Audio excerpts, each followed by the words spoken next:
1 the 3, 3 2 the 6, 3 3 the 9, 3 4 the 10, 3 5 the 15 है। 10 नहीं है, क्या है? 3 4 द 12। अच्छा 10 नहीं है तो क्या आता है? 12। वेरी गुड, आप लोग माशाल्लाह बहुत तेज हैं। बड़ी जल्दी मेरी आप लोगों ने गलती पकड़ ली। अभी तो आगे मैंने पूरा टेबल ही नहीं पढ़ा, तो यार अभी मुझे पूरा टेबल तो लिखना नहीं, ये गलत है। अच्छा आप लोग ये बताएं, क्या मुझे टेबल नहीं आता? आता है ना।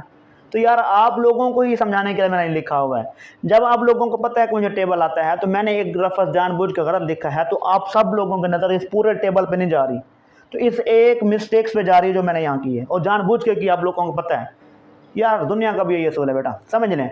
जब तक आप लोग सही काम करते रहेंगे, जितना मर्जी काम अच्छे कर लें, कोई नहीं याद रखेगा। जब आप लोगों की छोटी सी एक मिस्टेक्स भी किसी के सामने नजर आ जाएगी, किसी को कोई देख लेगा, तो वो उसको ऐसे उछाल देगा, ऐसे मतलब घुमा फिरा के करेगा कि वो जिंदगी भर के लिए आप लोगों को सलील कर रख देगा। यार